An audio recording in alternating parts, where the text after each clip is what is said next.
Power of Place, Accounting for the Local in XR Projects.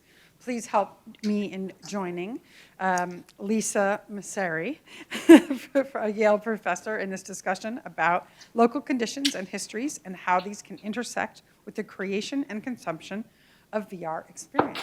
Welcome, Lisa.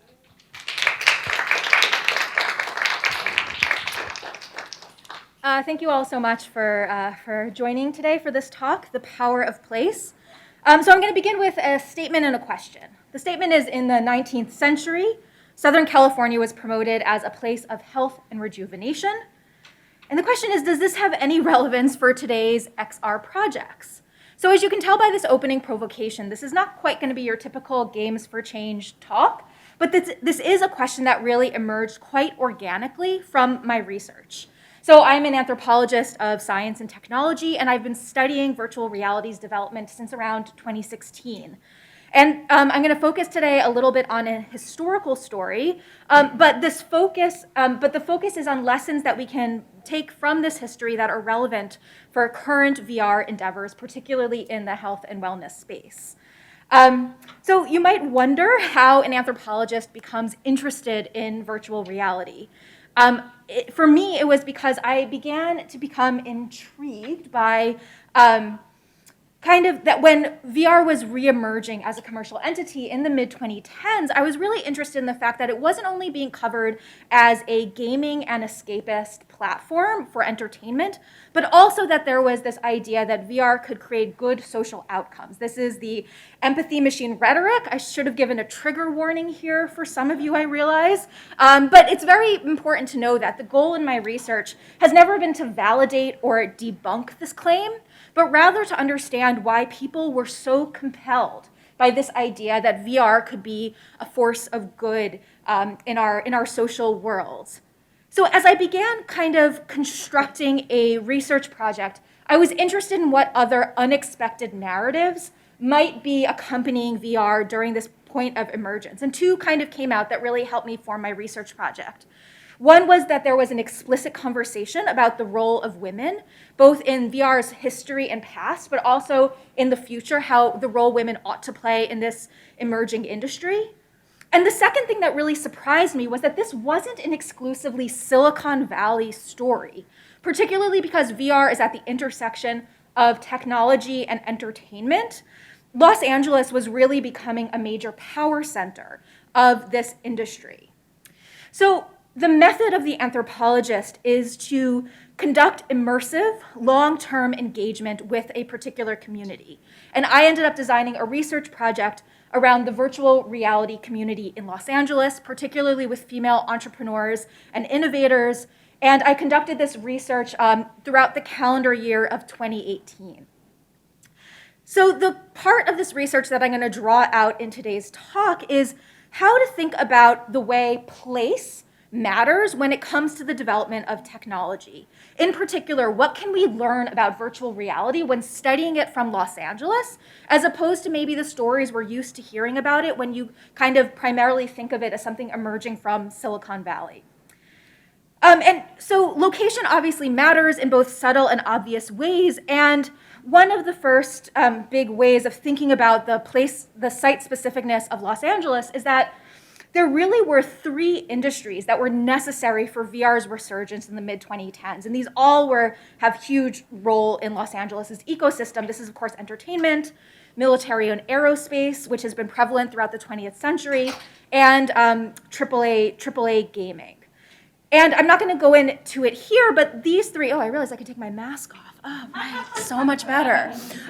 These three industries really came together at a particular moment in 1999 in the founding of the Institute of Creative Technologies, which is a research affiliate of the University of Southern California. And that's a really important site in VR's mid-2010s resurgence. And again, I'm not going to go into too much here, but one of the flagship experiences from ICT was the project BraveMind. And because BraveMind, which is using virtual reality for exposure therapy for military veterans, because it had a lot of media attention, that also really helped shape the narrative that VR was more than just entertainment, that it really could augment health and wellness pursuits. So maybe these three industries aren't particularly surprising to think about in terms of the history of VR, even the most recent history of VR, but I want to direct attention to another industry that I didn't really think of as relevant until I was in Los Angeles doing my participant observation, doing my fieldwork. And this industry is the health and wellness industry, which has an even longer history in Southern California and Los Angeles than either military entertainment or, of course, AAA gaming. This industry goes back really to the booster era of the state. This is from about the 1880s to the 1920s, after statehood, when white settlers were advocating for Eastern elites to come and resettle on the West Coast and in Southern California in particular. So whereas in Northern California, there was a really compelling argument of the gold rush, this is a place where you can come and gain wealth, Southern California had to take a slightly different tactic, and they settled on a narrative that LA had the ideal climate for health. That this was a place, because of the dry climate and the warm air and the sunshine, this was a place where you could be healthy. And this was a really compelling argument in the late 19th century because this was at the end of a few decades of really intense industrialization in urban city centers, both on the East Coast and, of course, in Europe. There were growing concerns about air pollution, about general cleanliness and health, and also there was a general fatigue of modernity, of the machine age. This idea of growing exhaustion, simply of being in the world, was mounting concern to particular people. Additionally, there was a huge tuberculosis epidemic, which was, a big death factor in the late 19th century, especially in urban centers. So for all of these reasons, the climate of Southern California was advertising as recuperation from disease and exhaustion. And for example, in this book from 1896, to health seekers, they specifically call out tuberculosis, pneumonia, cirrhosis, that LA and Southern California was a great place for the elderly or for the poorly nourished youth. And doctors were prescribing sunshine, fresh air, and year-round produce to cure all of these ailments. So over the course of the last decade of the 19th century, a few dozen sanitariums were built around Southern California in that region. And these were places specifically for tuberculosis patients to come and convalesce, to experience as much fresh air and sunshine as they could in the hopes of further health and wellness healing. Now, as you might imagine, not all residents of Southern California were particularly thrilled with floods of invalids, as they were called, arriving by the trainful to seek this healthy climate. And what happened is the booster rhetoric had to shift. So in the early 20th century, instead of promoting Southern California and Los Angeles for its climate because it was a curative, it began advertising as a preventative. This was a place where you could live your best and healthiest life. And so instead of sanitariums, there were now preventatoriums, where you could just kind of go and lay out in the sun as your treatment to keep you youthful and in good health. So there's a wonderful book by architectural historian Lyra Kilston called Sunseekers, and she suggests that as you begin to see a new architectural style in the early 20th century, this is like the kind of classic California, Los Angeles houses with huge windows, open air spaces that really began characterizing the architectural look of this region. That was very much in reaction to this belief of Southern California as a place of where you could be cured, of a curative potential of the climate. So here's a famous example of such an architectural style by the architect Richard Neutra, and here's a quote he has that he kind of reflecting on his career toward the end of his life. The climate of California, he means this in twofold, was conducive to the germination of a fundamentally fresh form of architectural growth.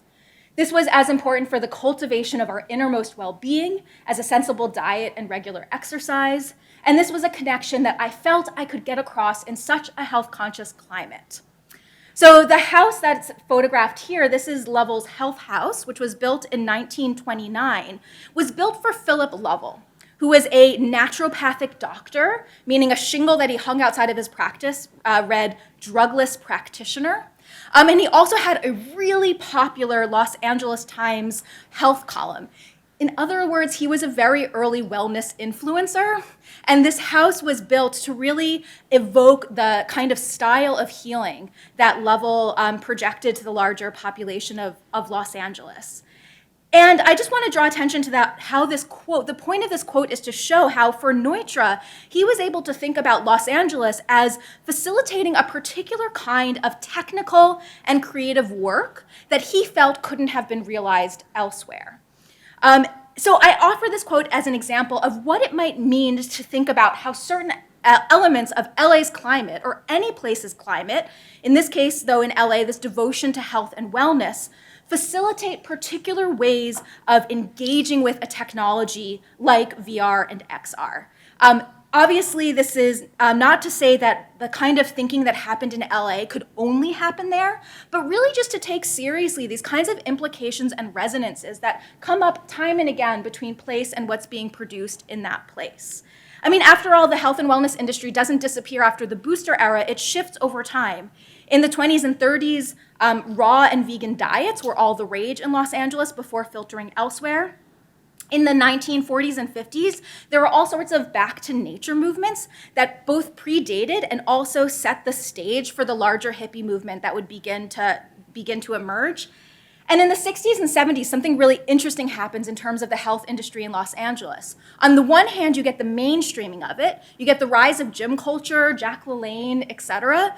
But then you also get, finally, a change and expansion of whose bodies are being cared for. You get amongst the Black Panthers the establishment of medical facilities targeted at body and soul rejuvenation. And you also get places like the Los Angeles Feminist Women's Health Center providing education for women to maintain and improve their health, including abortion care.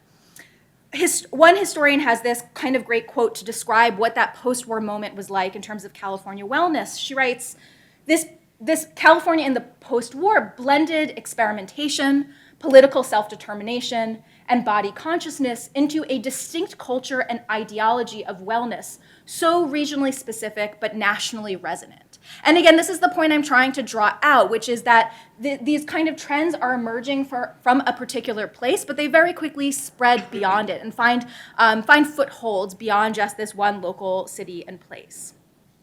So in the 21st century, this continues to happen. We get Goop, we get moon juice, we get crystals, we get the CoStar app, we get tarot reading. And those were really the health and wellness vibes that were happening when I was doing my fieldwork in Los Angeles in 2018. And even though today I could probably, leave here and go and buy a tarot deck at like the corner bodega, in 2018, that hadn't yet filtered much beyond Los Angeles. So I'm an East Coaster. When I arrived in LA to do field work, I was really taken aback by the prevalence of crystals, mostly, and tarot, and this particular mode of health and wellness. And that is what I found to be really interestingly intersecting with the VR community when I was doing my fieldwork. So here we are back to the present. Kind of how does this history of this industry have relevance for virtual reality practitioners today? So I'm going to give kind of 3 short anecdotes from my research that just shows how place and history were kind of mixing just in the day-to-day of living in Los Angeles, talking to XR folks, and hearing about the projects and imaginations that they had. So for example, I met someone at a hackathon, and we got a coffee later that week. And she was telling me how she had just attended the previous evening a sound bath, a particular wellness practice, and then afterwards there had been a panel on Buddhism and the blockchain. with enthusiasts from both really trying to find if there was a connection between these two practices. And she admitted that they struggled. So another example, over a turmeric latte at Earth Cafe, I met with another woman who was telling me about the virtual world she wanted to build that would be a gamified experience that would allow young people to experiment with risky behavior so that they could cultivate a stronger sense of self in the physical world. By the end of this conversation, it became really clear to me that she was a proponent of holistic healing and, alas, an anti-vaxxer. And again, this made me think back to Lovell, the neuropath, who had hung drugless practitioner out of his door a century earlier, but how in the 21st century, virtual reality, which is hardly natural, was for this woman being seen as a more ethical way to improve well-being. And just a third example, I was meeting with a woman who was thinking about how VR could be used in end-of-life care, allowing people to revisit memories and places of their past in kind of high interactive, high fidelity. And she asked me to meet her where she lived, which was in Topanga Canyon, and at the Water Lily Cafe. And again, as I was kind of driving through the canyon roads, I was just thinking about how decades earlier, before the hippie movement, this was a place where naturalists who called themselves the Nature Boys had fled the city to live in this canyon off the land, imagining that doing so was allowing their bodies to fulfill their potential. So all to say, there's these kind of 21st conversations I was happening that just continued to collect these resonances with this past history, with or without the people I was talking to knowing this history. It was just there. It was in this place, seeping into these conversations and these projects. So what I'd like to suggest is that there therefore are lessons that we can learn from this history that really kind of give us a slightly different way of drawing lessons for our contemporary practices than we might be used to thinking of. So this history presents us with quite a few challenges. One is whose body gets to matter in these stories. So this idea of Southern California as a health and wellness retreat was very much a white fantasy. And this was a fantasy that allowed for the erasure of the indigenous genocide and dispossession that happened in the decades leading up to and before California and throughout California's statehood.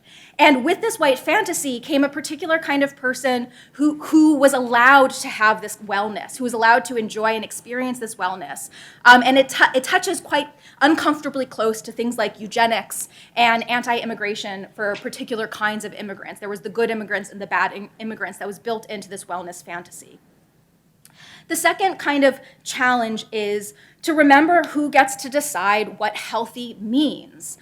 So obviously health is a constructed concept, and we can think about that moment when being healthy shifted from curative to preventative, and how that shift was really politically motivated in terms of attracting the quote-unquote right kind of immigrant to Southern California. And the third challenge that this raises is the question of who has access to these health and wellness benefits. So in that 1896 Guide of Health Seekers, they made the clear point that the person who would benefit the most from Southern California's climate were those who had enough means to have servants in their household so that they could take care of keeping the house, and the quote-unquote delicate woman would be able to benefit fully from the climate atmosphere. So these projects often have an intended user in mind, and that user is often not as broad as we might hope. Within this history, there's also potentials. So I was really intrigued by, again, in this 1896 book, which I spent far too much time with, this observation that wellness as women's work actually offered quite a bit of entrepreneurial opportunity for 19th century women who on the East Coast were harried teachers, as it was described, but on the West Coast could have agricultural pursuits. There was a tale of someone becoming a strawberry farmer, where she had been, again, this tired out teacher back on the East Coast. But also, women could become naturopath medical practitioners. They weren't yet allowed into med school, so couldn't achieve kind of being a medical expert by the traditional means. But being in a place like Los Angeles, and where these definitions were flexed, allowed women to have expertise that they might not otherwise encounter. And this was significant to me because that was the same story I was being told by a lot of women in the VR industry in 2018, whereas they had been hampered in success in the traditional hierarchies of tech or entertainment. VR had been a space where a different kind of expertise was being valued, and that was expertise that they possessed. So 100 years later, a very similar story was playing out. So to conclude, I think to me this story gives us some aspirations for today. We have to be striving to produce experiences that are about promoting positive social change. There's a lot of pitfalls in creating these experiences, but this history kind of just allows us to think about the larger cultural and historical trends that allow us to avoid some of the mistakes that have been being made for like a century. And I'm just offering the idea of place and where things emerge as a heuristic that we don't normally look to for trying to find these lessons of the past. And finally, I think this is incredibly even more important at a moment when bodily autonomy is being rescinded for non-white people, for non-male populations, and some of this history does really allow us to think about what more radical approaches to health and wellness there has been in the past. And where I didn't have a chance to go into it in more detail, this is looking back to some of the movements in the 60s and 70s that were beginning to bring marginalized bodies back into the conversation of whose body matters and how we care for as many bodies as possible. So thank you so much for your attention and enjoy the rest of the conference.